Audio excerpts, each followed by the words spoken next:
Welcome to Time Capsule at Show Museum. Today we're going to talk a little bit about the community of Adair. Adair was established in March of 1879. The community is where Fool's Hollow is currently at. In the mid-1870s, Brigham Young had contacted Edmund Ellsworth in regards to bringing the Saints into the Arizona Territory. Edmund Ellsworth was the captain of the first handcart movement to come west from Illinois, and so Brigham Young had every bit of faith in Edmund that he could lead the Saints into this area and establish their communities. And the Adair family was a part of that first movement in 1879. It was not an easy place to live, but they sustained and fulfilled, their obligations to themselves. They were self-sustaining, and to their church obligations. The community had its very own post office, church, and school, and an interesting building that it also had was the smallpox house. So moving forward to 1903,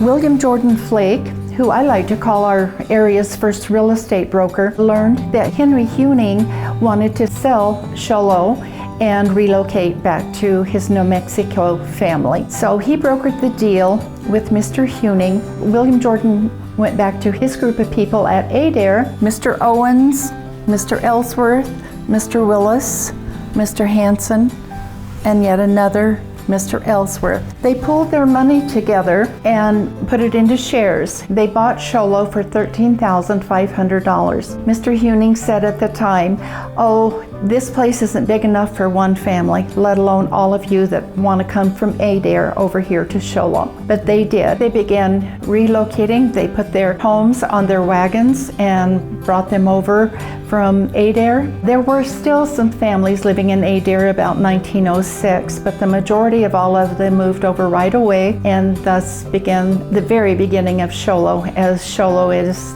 the way we know it today. So the land at Adair sat vacant for a lot of years until about 1955, 56, 57. Then that's when they began developing what we know as Fool's Hollow Lake. For decades, the naming of Fool's Hollow has been of controversy. Some of the saints called it Fool Holler. Me, as an old-timer, I call it Fool's Hollow because that's what I grew up hearing. There are a number of different stories of how it got its name. You'll have to come to the museum and read both sides of the story to determine which one you believe. Well, thanks for joining us today at Show Low Museum. Come see us. We're open Wednesday through Saturday, 10 to 3, or by special appointment. We're awfully busy in the summertime, but we enjoy giving guided tours, so feel free to call and make an appointment to do that. Thanks again.